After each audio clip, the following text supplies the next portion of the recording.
Varicose veins కి సరైన చికిత్స కోసం సంప్రదించండి ఎవిస్ హాస్పిటల్.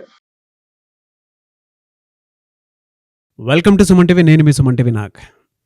గోల్డ్, బంగారం ఎవరికి కాదనుకుంటారు చెప్పండి? ప్రతి ఒక్కరికి కావాల్సిందే. అయితే ఈ మధ్యకాలంలో బంగారానికి సంబంధించినటువంటి రేట్స్ ఫ్లక్చువేట్ అవుతూ ఉన్నాయని, దాంతోపాటు విపరీతంగా ఎప్పుడైతే గోల్డ్ రేట్ తగ్గడం జరిగిందో ఎక్కువ మంది ఇంట్లో గోల్డ్ ఉంటే బాగుంటుందని ముందే తెచ్చిపెట్టుకుంటున్నారు. సో ఎంత తక్కువకి వస్తే అంత తీసుకోవడానికి రెడీగా ఉండేటువంటి పరిస్థితులు చూస్తూ ఉన్నాం మనం గత కొద్ది కాలంగా. అయితే గోల్డ్ని ఈఎంఐలో కూడా తీసుకోవచ్చు, ఆర్బీఐ కొన్ని గైడ్లైన్స్ ఇచ్చింది అనేటువంటి విషయం బయటికి రావడం జరిగింది. ఇందులో వాస్తవ కోణాలు ఏంటి, ఏ విధంగా ఉంది, ఆర్బీఐ గైడ్లైన్స్ ఏం చెప్తున్నాయి అనేది ఈరోజు మనతో పాటు హైకోర్టు అడ్వకేట్ రవీంద్రనాథ్ గారు ఉన్నారు. అది వారి మాటలను తెలుసుకుందాం. Hello sir. హాయ్ అండి, నాగరాజ్ గారు. ఈ మధ్య కాలంలో అయితే మీరు నేను చేసేటువంటి వీడియోస్లో గోల్డ్ రేట్స్కి సంబంధించి ఫ్లక్చువేషన్స్ ఎక్కువగా మాట్లాడుకుంటూ ఉన్నాము. అందులో ముఖ్యంగా ఇవాళ గోల్డ్ రేట్స్ తగ్గాయి అనుకునేటువంటి విషయం తెలియగానే ఎక్కువ మంది తీసుకున్నటువంటి సందర్భాలు కూడా ఉన్నాయి, మన వీడియో చూసిన తర్వాత ఫాలో అయినటువంటి వాళ్ళు.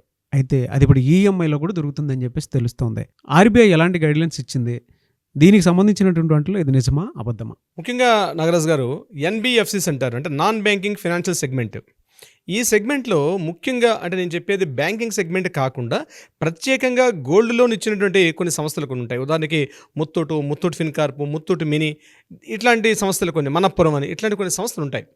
ఈ సంస్థలు ఎక్స్క్లూజివ్గా ముఖ్యంగా బంగారాన్ని కుదువు పెట్టుకొని, బంగారాన్ని ప్లెడ్జ్ పెట్టుకొని బంగారం మీద లోన్స్ ఇచ్చే పని చేస్తారు ఈ యొక్క సంస్థలు. అయితే ఇప్పటివరకు దీనిలో వ్యవహారం ఎలా ఉండేదంటే, మనం ఏదైనా బంగారాన్ని మనం అక్కడ బ్యాంకులో పెట్టేటప్పుడు, ఎన్బిఎఫ్సిస్ బ్యాంక్స్ అంటే ఇప్పుడు నేను చెప్పిన ఇటువంటి నాన్ బ్యాంకింగ్ ఫైనాన్షియల్ సెగ్మెంట్స్లో ఇక్కడ బంగారాన్ని పెట్టేటప్పుడు వాళ్ళు ఏం చేస్తారంటే, ఆ రోజున్న మార్కెట్ ధరకి ఎంతో కొంత గ్రామ్ రేట్, అంటే మార్కెట్లో ఉన్న రేటుకి 65% రేట్ని నిర్ణయించి అంత మొత్తాన్ని ఎంత గోల్డ్ అయితే మనం పెడతామో అంత గోల్డ్కి మనకి అమౌంట్ ఏర్పాటు చేస్తారు. తర్వాత అట్ ద సేమ్ టైం దాని మీద ఇంట్రెస్ట్ రేట్ కూడా వేస్తారు. ఆ ఇంట్రెస్ట్ రేట్ కూడా బ్యాంక్ టు బ్యాంక్ చేంజ్ అయిపోతుంటుంది. ఏదైతే బ్యాంక్స్ రెపో రేట్ ఏది ఇస్తారో రెపో రేట్ని కాస్త ఫ్లక్చుయేషన్స్గా కాస్త అటు ఇటుగా వాళ్ళు మెయింటైన్ చేస్తారు. ఇస్తూ మనకి ఇక్కడ ప్రాబ్లం ఎక్కడ వస్తుందంటే, ఫర్ ఎగ్జాంపుల్ నాగరాజ్ గారు, ఒక 10 గ్రామ్స్ గోల్డ్ మనం బ్యాంకులో ఈరోజు మనం కుదువు పెట్టేటప్పుడు బ్యాంకులో ఈరోజు ఇచ్చినటువంటి per gram rate for example ఒక 5,000 రూపీస్ పర్ గ్రామ్ ఇచ్చినట్లయితే 10 గ్రామ్స్ కంటే 50,000 రూపీస్ వస్తుంది. 50,000 రూపీస్ మనకి ఇన్స్టెంట్గా అమౌంట్ ఇచ్చేస్తారు. ఇచ్చేసిన తర్వాత ఎవ్రీ మంత్ ఏదైతే ఇంట్రెస్ట్ రేట్ ఉంటుందో ఆ ఇంట్రెస్ట్ రేట్ మనం పే చేస్తూ ఉంటే, ఫర్ ఎగ్జాంపుల్ 1 year అయినా 1.5 year అయినా 18 months అయినా ఎంతైనా సరే మన ఇంట్రెస్ట్ పే చేస్తున్నంత కాలం కూడా ఇబ్బంది పెట్టరు. అయితే ఇక్కడ కూడా మళ్ళీ ఒక లెక్క ఉంది. 1 year వరకు ఒక రకమైన రేట్ ఆఫ్ ఇంట్రెస్ట్ ఉంటుంది, 1 year దాటిపోయిన తర్వాత కూడా రేట్ ఆఫ్ ఇంట్రెస్ట్ చేంజ్ చేసే ఉంటుంది. సో మనం ఏదైతే ఇంట్రెస్ట్ రేట్ పే చేస్తున్నంత కాలం కూడా ఎక్కడ డిస్టర్బ్ చేయరు. అయితే మనం ఎప్పుడైనా గోల్డ్ని రికవరీ చేసుకోవాలి, ఆ బంగారాన్ని రికవరీ చేసుకునేటప్పుడు మాత్రం ఎంత అమౌంట్ అయితే మనం అక్కడ తీసుకున్నామో, ఎంత అమౌంట్ అయితే మనం డ్రా చేసామో, సో ఇమీడియట్గా అంత అమౌంట్ ఒకేసారి పెడితే కానీ మళ్ళీ మన బంగారాన్ని వాళ్ళు మనకి బ్యాక్ చేసే అవకాశం అయితే లేదు.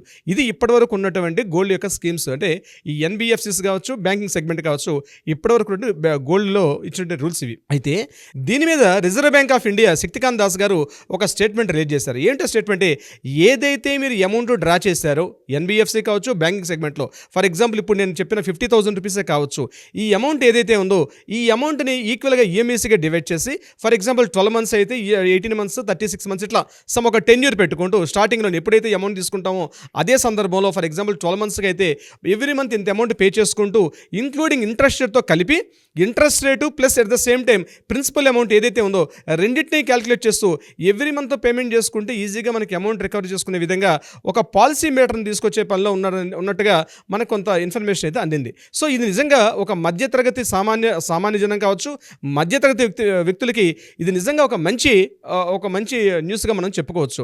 ఎందుకంటే 50,000 కావచ్చు, 1 lakh కావచ్చు, 5 lakhs కావచ్చు, ఏదో ఒక సందర్భంలో ఏదో ఒక జాబ్ పర్పస్ కావచ్చు, లేకపోతే ఒక ఉద్యోగంలో ప్రమోషన్ కోసం కావచ్చు, అదర్వైజ్ ఏదైనా ఒక వ్యాపార నిమిత్తం కాస్త పెట్టుబడిగా ఈ బంగారాన్ని ఇప్పటివరకు మనం ట్రెడిషనల్ వాల్యూస్లో మనం వాడుతూ ఉన్నాం. అయితే ఇప్పటివరకు ఉన్నటువంటి ఆర్బీఐ గైడ్లైన్స్ ప్రకారం ఏదైతే మనం అమౌంట్ ఇంట్రెస్ట్ రేట్గా మనం పెట్టి మనం కొంత అమౌంట్ అక్కడ కుదువ పెట్టి మనం తీసుకుంటామో దీని మీద ఇప్పటివరకు ఒకటే రేటు ఇప్పటిదాకా ఉందంటే ఒకేసారి అమౌంట్ పే చేసి తీసుకోవడం. అయితే రిజర్వ్ బ్యాంక్ ఆఫ్ ఇండియా చెప్పిన ప్రకారం ఏంటంటే ఈఎంఐస్ పెట్టి తీసుకోవడం వల్ల కొంత ఉపయోగం అవుతుంది, మధ్యతరగతి వ్యక్తులకు దీని యొక్క ఆప్షన్ ఉంటుంది అనే ఉద్దేశంతో వాళ్ళు దీని మీద కొంత చర్చ కూడా చేస్తున్నారు, చాలా రీసెర్చ్ కూడా చేస్తున్నారు. దీనివల్ల కొంత మిస్యూజ్ అయ్యే అవకాశం కూడా ఉంటుంది.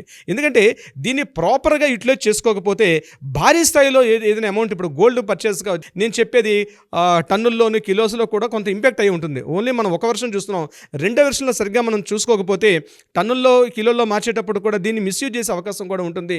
దీనివల్ల చాలా ఇబ్బందులు పడే అవకాశం ఉంటుందని దీని మీద ఒక పాలసీని తయారు చేసే అవకాశం ఉన్నట్టుగా మనకైతే కొంత ఇన్ఫర్మేషన్ బయటికి లీక్ అయింది. కాబట్టి నెక్స్ట్ ఇయర్ 2025 సెప్టెంబర్ 20th దీని మీద ఒక న్యూస్ వచ్చే అవకాశం ఉన్నట్టుగా మనకు తెలిసిన బ్యాంకింగ్ సెగ్మెంట్ నుంచి ఒక న్యూస్ అయితే రిలీజ్ అయింది. అయితే ఇక్కడ ఇంకొక విషయం గమనించాలి. ఏదైతే ఇప్పటివరకు మనం చెప్పింది ఎన్బిఎఫ్సి అంటే ఇప్పుడు నేను చెప్పినటువంటి నాన్ బ్యాంకింగ్ ఫైనాన్స్ సెగ్మెంట్లో ఇప్పుడు ఈ ఆప్షన్స్ అయితే ఉంది. అయితే ఇప్పటివరకు బ్యాంకింగ్ సెగ్మెంట్ ఉదాహరణకి హెచ్డిఎఫ్సి బ్యాంక్ కావచ్చు, లేక ఐసిఐసిఐ బ్యాంక్ కావచ్చు, ఇట్లాంటి వాటిలో ఈ బ్యాంకులో ఇంట్రెస్ట్ మనం కొంత అమౌంట్ కొంత బ్యాంకులో మనం కొంత గోల్డ్ని అంటే ఆర్నమెంట్ గోల్డ్ ఇక్కడ కూడా ఇంపార్టెంట్ అండి.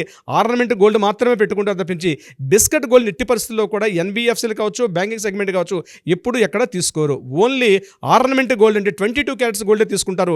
అదేవిధంగా 20 క్యారెట్స్ కానీ 18 క్యారెట్స్ కానీ 16 క్యారెట్స్ గోల్డ్ అయితే ఎక్కడ తీసుకోరు. సో 22 క్యారెట్స్ 91.6 గోల్డ్ మాత్రమే తీసుకుంటారు. కాబట్టి బ్యాంకింగ్ సెగ్మెంట్లో దీనికి కొంత వేరే గైడ్లైన్స్ ఉన్నాయి.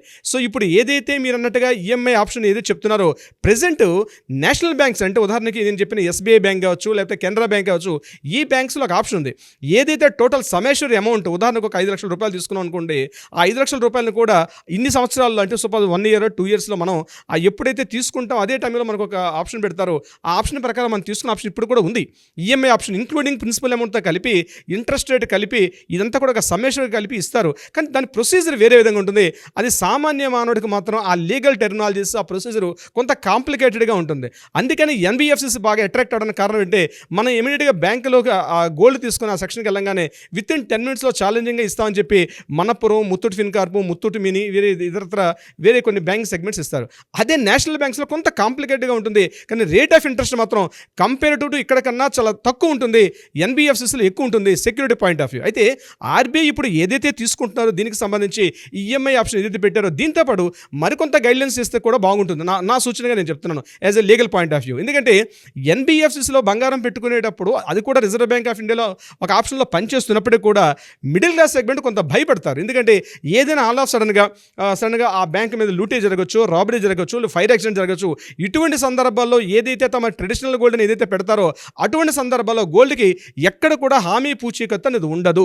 దీనివల్ల ఏదో కాంపెన్సేషన్ ఇస్తా తప్పించి మనం ఏదైతే గోల్డ్ పెట్టుకున్నామో ఆ గోల్డ్ మీద ఎటువంటి ఆర్బీఐ మీద ఇంత అమౌంట్ రిటర్న్ చేయాలని ఎక్కడ ఆప్షన్ లేదు. అదే వేరేజ్ మీరు బ్యాంకింగ్ సెగ్మెంట్లో ఫర్ ఎగ్జాంపుల్ నేను ఎఫ్డీ తీసుకోండి, ఫిక్స్డ్ డిపాజిట్ తీసుకున్నప్పుడు మనం 10 lakhs 20 lakhs ఇట్లాంటి అమౌంట్ ఏదైనా ఎఫ్డీ చేసుకునేటప్పుడు మినిమం గ్యారంటీ ఫర్ ఎగ్జాంపుల్ ఆ బ్యాంకు ఆ ఏరియా ఆ లొకేషన్ బట్టి అప్ టు మ్యాక్సిమం నాకు తెలిసి 1 to 2 lakhs వరకు మినిమం గ్యారంటీ అనేది ఉంటుంది. అంటే ఎన్ని లక్షలు పెట్టినప్పుడు కూడా మినిమం 1 lakhs నుంచి 2 lakhs వరకు మాత్రం పరిమితి అయితే ఉంటుంది. అంటే బ్యాంక్ రాబరీ జరిగినా, ఫైర్ యాక్సిడెంట్ జరిగినా, ఎనీ సెగ్మెంట్ ఆఫ్ ఏ జరిగినా సరే ఎఫ్డీలు పెట్టినా ఆర్డీలు పెట్టినా వీటికి ఒక ఇన్సూరెన్స్ ఉంది. ఆర్బీఐ గైడ్లైన్స్ ఇస్తూ వస్తుంది. వేరేజ్ ఇక్కడ గోల్డ్ సెగ్మెంట్కి వచ్చేసరికి మనం సుమారు 1 kilo బంగారం పెట్టినా, 1/2 kilo బంగారం పెట్టినా దీని మీద ఇటువంటి ఇన్సూరెన్స్ ఉంది. RBI reserve bank of India ఎటువంటి ఇన్సూరెన్స్ ఇవ్వలేదు. ఫర్ ఎగ్జాంపుల్ ఇప్పుడు నేను చెప్పినటువంటి ఎన్బిఎఫ్సి సెగ్మెంట్ సంబంధించి. సో బ్యాంకింగ్ సెగ్మెంట్ ఆర్బీఐ అండర్లో టోటల్ సెగ్మెంట్ పనిచేస్తుంది. కాబట్టి టోటల్గా ఏదైతే బ్యాంకింగ్ సెగ్మెంట్లో ఎట్లయితే ఫైనాన్షియల్ సర్వీసెస్, ఫైనాన్షియల్ ట్రాన్సాక్షన్ చేసేటప్పుడు ఎటువంటి రిస్ట్రిక్షన్స్ ఉన్నాయి అంటే ఎటువంటి సెక్యూరిటీ కన్ఫర్మేషన్ ఇస్తున్నారో అదే సెగ్మెంట్ ఇక్కడ కూడా ఇస్తే చాలా వరకు మిడిల్ క్లాస్ సెగ్మెంట్ ఈ గోల్డ్ పెట్టుకోవడంలో కూడా కొంత అంటే వితౌట్ ఎనీ హెసిటేషన్ ఖచ్చితంగా ఆ భరోసా కల్పించే అవకాశం కూడా ఉంటుంది. ఎందుకంటే ఇక్కడ ఎన్బిఎఫ్సీలు చేసే విధానాలు చేస్తారంటే gold rate gradual for example ఒక 1 week, ఒక 10 days లేదా ఒక 15 days తీసుకోండి. Continuously day by day fluctuations ఉన్నాయనుకోండి, అంటే రేటు పెరగడం రేటు తగ్గడం. సో వీళ్ళు ఏం చేస్తారంటే ఈ రోజు ఉన్నటువంటి గవర్నమెంట్ వాల్యూ ఏదైతే ఉందో దానికి ఓన్లీ 60%, వీలైతే 50-52% కూడా ఇస్తారు తక్కువగా. ఎందుకంటే ఫ్లక్చుయేషన్స్ భారీ స్థాయిలో ఉండేటప్పుడు. అట్లా కాకుండా ఒక 3 months 5 months కంటిన్యూగా స్టేబుల్గా కానీ ప్రైస్ ఒక 10 rupees 20 rupees వేరియేషన్ ఉండేటప్పుడు ఈ సెగ్మెంట్లో ఉన్నటువంటి ఈ ఎన్బిఎఫ్సిస్ ఏం చేస్తారంటే ఖచ్చితంగా వాళ్ళు మంచి రేట్లు ఇచ్చే అవకాశం ఉంటుంది.